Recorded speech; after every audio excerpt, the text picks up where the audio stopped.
नमस्कार, मैं प्रिंस मिश्रा एक बार फिर आपके बीच उपस्थित हूं। आज का मेरा टॉपिक है मोड का सेकंड मेथड, ग्रुपिंग मेथड, जिसे हम सामूहिकरण विधि भी कहते हैं। ये B Com second year business statistics का एक पार्ट है। इसे जानने से पहले हम जानते हैं मोड किसे कहते हैं। मोड किसे कहते हैं? The mode is defined to be size of the variables which occurs most frequently, or the point of maximum frequency, or the point of greatest density. It is also an important measure of central tendency. Mode किसे कहते हैं?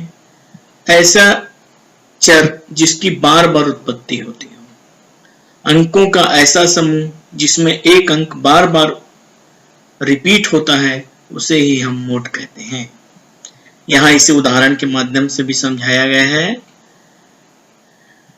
We have given marks to students. हमने कुछ बच्चों के अंक दिए हैं 29, 21, 20, 29, 19, 19, 25, 25, 29, 29। इन नंबरों को देखने में यह स्पष्ट होता है कि 25 भी रिपीट हुआ है, 19 भी रिपीट हुआ है, लेकिन सर्वाधिक बार रिपीट क्या हुआ है? 29। अतः मोड क्या होगा? 29। Definition of mode. According to Kenny and Kipping, the value of the variable which occurs most frequently in a distribution is called the mode. Total. According to Total, mode is the value which has the greatest frequency density in its immediate neighborhood. अंकों के समूह में, अंकों के परिवार में जो अंक सर्वाधिक बार रिपीट हो रहा है वह बहुलक या मोड होता है।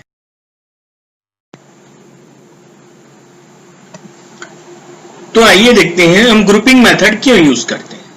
हम ग्रुपिंग मेथड उस समय यूज करते हैं जब इंस्पेक्शन मेथड के द्वारा मोड फाइंड आउट किया जाना पॉसिबल न हो। इसका मतलब जब दो फ्रीक्वेंसी जो कि हाईएस्ट फ्रीक्वेंसी हैं एक साथ, मींस फॉर एग्जांपल दो हाईएस्ट फ्रीक्वेंसी 10 है और दो वेरिएबल्स के साथ वो 10-10 करके अपीयर हो रही हैं, जिससे ये कंफ्यूजन है कि किस एक्स आइटम के 10 को लिया जाए। उस स्थिति में हम ग्रुपिंग मेथड को यूज करते हैं। दूसरा, जब प्रश्न में स्पष्ट बोला हो कि आप ग्रुपिंग मेथड से प्रश्न हल करिए। तीसरा, जब फ्रीक्वेंसी डिस्ट्रीब्यूशन इतना डिसऑर्गेनाइज्ड वे में हो कि हम ग्रुपिंग मेथड को यूज करें, यह समझते हुए कि उस पर्टिकुलर ईयर में किसी न किसी तरीके का अनसर्टेनिटी हुआ है। तो आइए हम डेफिनेशन देखते हैं। Means in general words, what do you mean by grouping method? By grouping method, when there are irregularities in the frequency distribution, that is, the frequencies increased or decreased in disorganized way, or two or more frequencies are equal, then it is not obvious that which one is the maximum frequency. In such a case, we use method of grouping to decide which one may be considered as maximum frequency, and according to which we are able to calculate mode. Next, now what are the steps related to grouping method? First, we will draw a table containing 6 columns. In first column we will write the frequency. In second column we will take pair of 2 frequency, or you can say we will add frequencies in 2s. In third column we will leave first frequency, then add 2s in a group. In fourth column we will add frequencies in pair of 3. In fifth column we will leave first frequency, then we will take pair of 3 frequencies.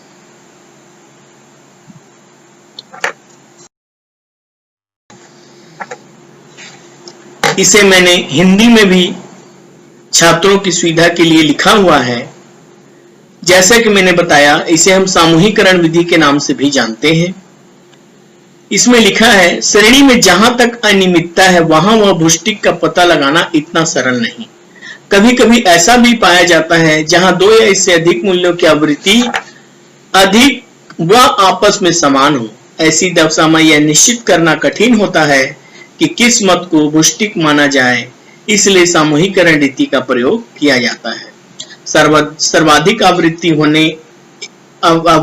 एक होने पर भी सामूहिकरण रीति से भुष्टिक या बहुलक ज्ञात किया जाता है, क्योंकि बहुत बार पड़ोसी पदों की आवृत्ति के प्रभाव से भुष्टिक पद सर्वाधिक आवृत्ति वाला न होकर दूसरा हो सकता है।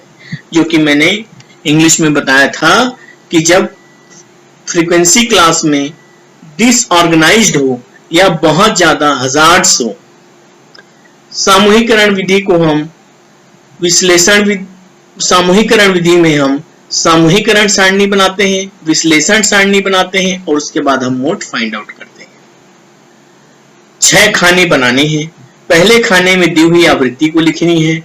द्वितीय खाने में सबसे पहले प्रथम खाने में दी हुई पहले 2 आवृत्तियों का जोड़ी बनाया जाता है। तीसरे खाने में प्रथम खाने में दी हुई अर्थात सामान्य शब्दों में प्रथम आवृत्ति को छोड़कर प्रथम खाने में दी हुई प्रथम आवृत्ति को छोड़कर शेष आवृत्तियों की 2-2 की जोड़ी बनाई जाती है। चौथे खाने में 3-3 की आवृत्ति, पांचवें खाने में 1 छोड़कर 3-3 की आवृत्ति, खाने में अब यहां देखिए छठे खाने में 2 छोड़कर 3-3 की आवृत्ति बनाई जाती है। जैसे ही हम इसे लिख लेते हैं, उसके बाद after making this column the maximum frequency और sum of the frequencies in each column is underlined or written in bold. Construction of analysis table. इसके बाद हम इसके आधार पर हमें यह पता चलता है कि हमने 6 कॉलम बना लिए और सभी को हमने अकॉर्डिंगली प्लस और पेयर बना लिया। उसके बाद हम एनालिटिकल टेबल बनाते हैं। The value containing the maximum frequencies are noted down for each column and are written in the table called analyst table or analytical table. उसके बेस पे हम location of mode, जिसको सर्वाधिक फ्रीक्वेंसी मिलता है, the value of the variable which occurs maximum number of times in the analytical table or analysis table is mode or mode class as per nature of question. छठा खाना, फिर से हिंदी में उसी को, प्रथम खाने में दी हुई आवृत्ति में से 2 आवृत्ति को छोड़कर 3-3 आवृत्ति की जोड़ी बनाई जाएगी। उसके बाद उसे दिए गए को इस प्रकार से एनालिटिकल टेबल में लिखा जाएगा। जो सीरियल नंबर 1 से 6 यहाँ है, पहले वो इस क्रम में था। यदि विश्लेषण सारणी अलग से बनाना चाहे तो सामूहिकरण सारणी ही ये इसकी आवश्यकता नहीं, आप 6 खाना ही बनाइए और अकॉर्डिंगली करिए। भुष्टिक का ज्ञान विश्लेषण के आधार पर हमें यह पता चल जाता है कि किसमें सर्वाधिक आवृत्ति है, उसे ही हम बहुलक मान लेते हैं या बहुलक क्लास या बहुलक समूह मान लेते हैं। यहां मैंने आपकी सुविधा के लिए मोड को at a glance formula chart के रूप में यहां प्रस्तुत किया है, बताने का प्रयास किया है। इंडिविजुअल सीरीज में जो नंबर सबसे ज्यादा बार रिपीट होगा वह मोड कहलाएगा। डिस्क्रीट सीरीज में 2 जानकारियां उपलब्ध होती हैं, 2 जानकारियां उपलब्ध होती हैं, तो x और f, तो जिसकी फ्रीक्वेंसी सबसे ज्यादा होगी उसके सामने वाला x आइटम आपका मोड कहलाएगा। जब हम कंटिन्यूअस सीरीज के बारे में बात करेंगे तो मोड जिसकी फ्रीक्वेंसी सबसे ज्यादा होगी उसके सामने वाला मोड ना होकर मोड क्लास कहलाएगा। फिर हम इस फार्मूला को यूज करेंगे। यहाँ पर 2 फार्मूला दिया हुआ है, एक L1 को लेकर लोअर लिमिट को बेस लेकर और दूसरा अपर लिमिट को बेस लेकर। हम जनरली लोअर लिमिट को बेस लेकर फार्मूला यूज करते हैं। फार्मूला है z equals to L1 plus F1 minus F0 divided by 2F1 minus F0 minus F2 into L2 minus L1। कुछ बुक्स में इसे L2 माइनस L1 की जगह I शब्द का भी प्रयोग किया जाता है। वहीं अगर मेरे द्वारा L2 को बेस लेकर प्रश्न किया जाता है तो L2 minus F1 minus F2 divided by 2F1 minus F0 minus F2 into L2 minus L1 हो जाएगा। सुविधा की दृष्टि से इसी फार्मूला को आप प्रयोग करिए क्योंकि यह सर्वाधिक प्रयोग होता है। L1 lower limit, L2 upper limit, Z mode को रिप्रेजेंट करता है, F1 जिस फ्रीक्वेंसी ग्रुप में बिलोंग करता है, F0 जिस फ्रीक्वेंसी ग्रुप में बिलोंग करता है उसके पूर्व का फ्रीक्वेंसी, और F2 जिस फ्रीक्वेंसी क्लास में बिलोंग करता है उसके नीचे का। कभी कभी इंस्पेक्शन मेथड से मोड निकालना पॉसिबल नहीं होता है, परंतु एक प्रश्न में अगर हमें मीन मीडियन मोड तीनों की गणना करने के लिए दी हुई होती है तो हम एक अल्टरनेटिव फार्मूला इसका भी प्रयोग कर सकते हैं, mode equals to 3 median minus 2 mean. आइए हम अब मोड को प्रश्न हल करके समझने का प्रयास करते हैं।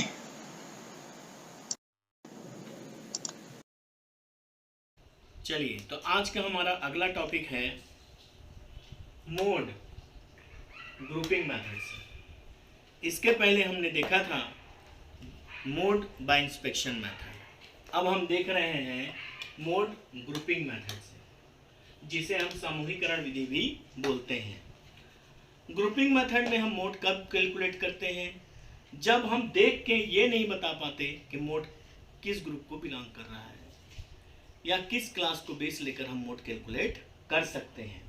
ऐसी स्थिति में हम ग्रुपिंग मेथड को यूज करते हुए मोड कैलकुलेट करते हैं। या हमें प्रश्न में बोला हो कि आपको ग्रुपिंग मेथड से मोड कैलकुलेट करना है, तब कैलकुलेट करना है। या कभी कभी हम पाते हैं कि जो फ्रीक्वेंसी ग्रुप है इसमें बहुत ज़्यादा फ्लक्चुएशन हो, उतार चढ़ाव हो, तब हम ग्रुपिंग मेथड को यूज करते हैं। तो आइए हम देखते हैं ग्रुपिंग मेथड से क्वेश्चन कैसे सॉल्व करते हैं। तो पहले हम ये स्टेप्स देखते हैं। सबसे पहले जब हम ग्रुपिंग मेथड से क्वेश्चन सॉल्व करते हैं तो हम 6 खाना बना लेते हैं इस प्रकार से, 1 2 3 4 5 6। पहले खाने में दिए हुए फ्रीक्वेंसी को लिख लेते हैं। दूसरे खाने में दो दो फ्रीक्वेंसी का जोड़ी बनाते हैं। दूसरे खाने में दो दो फ्रीक्वेंसी की जोड़ी, तो दो दो फ्रीक्वेंसी ये, इसको नहीं मिला हम इसको छोड़ देंगे। 1 और 2 3 14 19। तीसरे खाने में पहले फ्रीक्वेंसी को छोड़कर दो दो फ्रीक्वेंसी की जोड़ी। तीसरे खाने में क्या लेते हैं? पहले फ्रीक्वेंसी को छोड़कर दो दो फ्रीक्वेंसी की जोड़ी। तो ये पहले फ्रीक्वेंसी को छोड़कर दो दो फ्रीक्वेंसी की जोड़ी, ये हो गया 12, ये हो गया 14 और ये हो गया 11। पहले को छोड़ दिए 2, 12 12 14 और ये 11। जब हम चौथा डब्बा बनाते हैं, चौथे खाने में क्या लेते हैं? 3 फ्रीक्वेंसी की जोड़ी। कितने फ्रीक्वेंसी की जोड़ी? 3 फ्रीक्वेंसी की। तो ये 3 एक ग्रुप, ये 3 एक ग्रुप, ये 3 1 2 3, कितना हुआ? 13, 4 10 19, 19 और 4 20। ये छूट गया क्योंकि इसका ग्रुप नहीं बन रहा है। जिसका जोड़ी बने उसी को लेते हैं, जिसका जोड़ी ना बने उसे छोड़ देते हैं। पांचवें खाने में पहले फ्रीक्वेंसी को छोड़कर 3 की जोड़ी। पांचवें खाने में पहले फ्रीक्वेंसी को छोड़कर 3 की जोड़ी।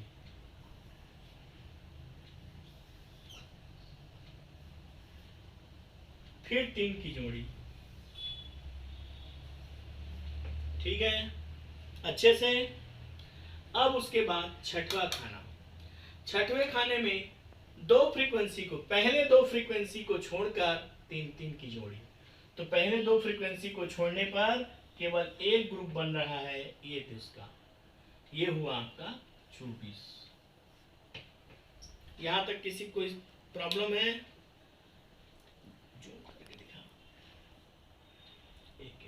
स्टैंड कर, पूरा आ जाना चाहिए।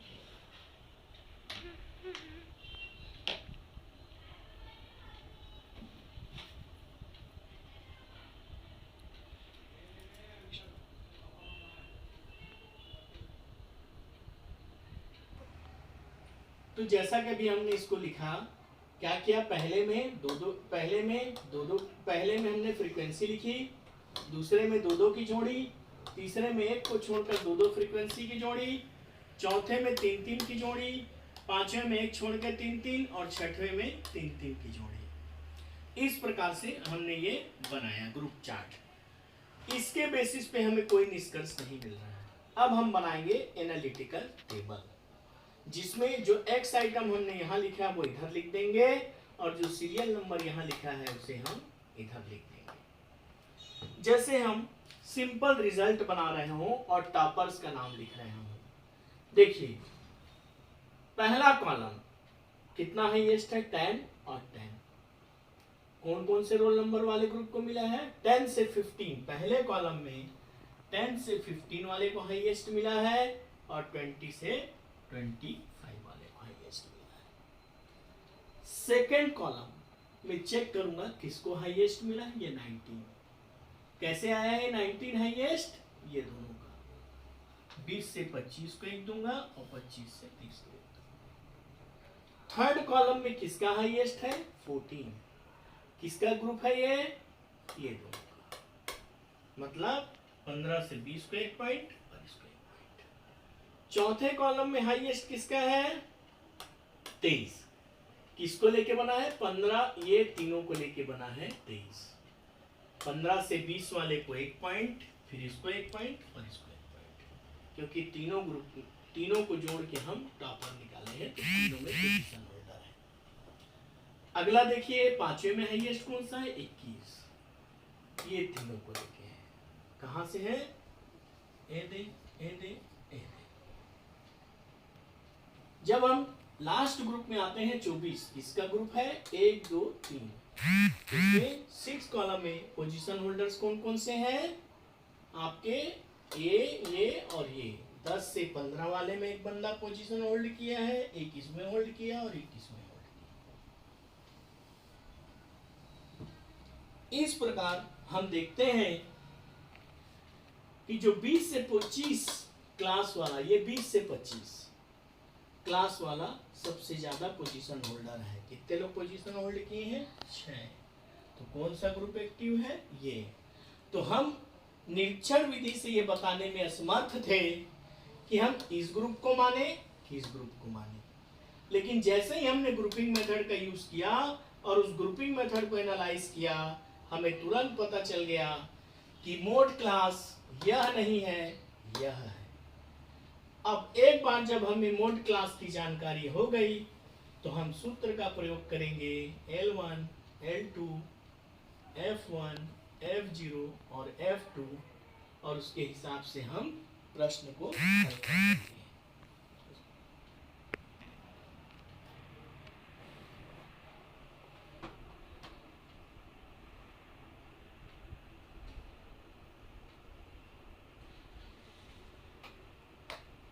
तो अब हम प्रश्न को हल करते हैं।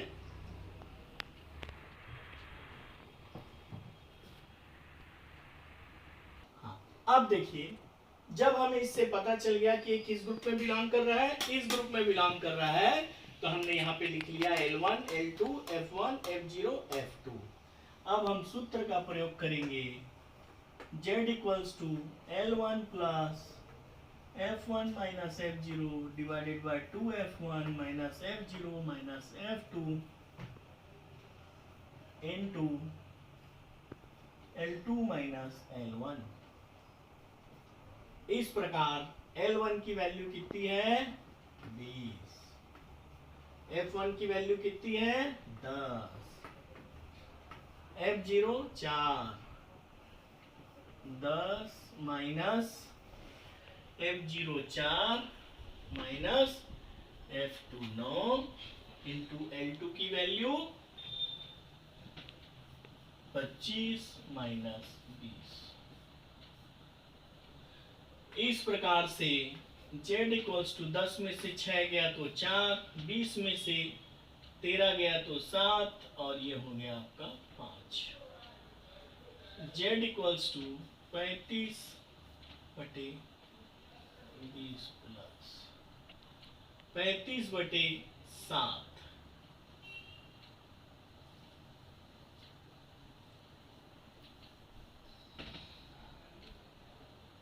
z इक्वल्स टू L1 की वैल्यू 20 प्लस 6 पंचे 30, 7 चौक 28 और 7 दूनी 14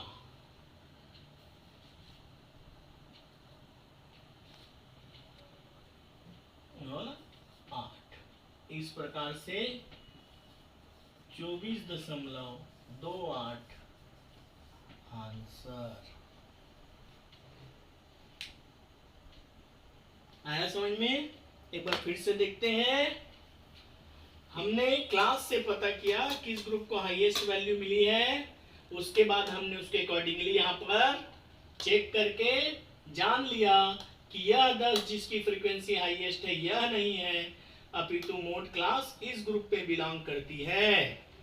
उसके बाद हमने इस फार्मूला का यूज किया, L1, L2, F1, F0, F2 की वैल्यू अकॉर्डिंगली इसमें पुट कर दी। फार्मूला क्या है, L1 plus F1 minus F0 divided by 2F1 minus F0 minus F2 into L2 minus L1। Formula में वैल्यू पुट कर दिया, L1 20, F1 10, F0 4, 2F1, F0, F2, L2 minus L1 put करने के बाद हमारा ये वैल्यू 20 प्लस, फार्मूला में हमने वैल्यू पुट की है L1 20 प्लस z माइनस 4 6, 20 में से 13 गया 7 into L2 minus L1 20 plus 6 पंचे 30 बटे 7। ये इस प्रकार से ये आपका उत्तर आ गया। आशा है आप लोगों को मोड का दोनों मेथड जो मैंने पहले बताया, इंस्पेक्शन मेथड और इस क्लास में मैंने आपको बताया ग्रुपिंग मेथड, अच्छे से समझ में आया होगा। Good luck.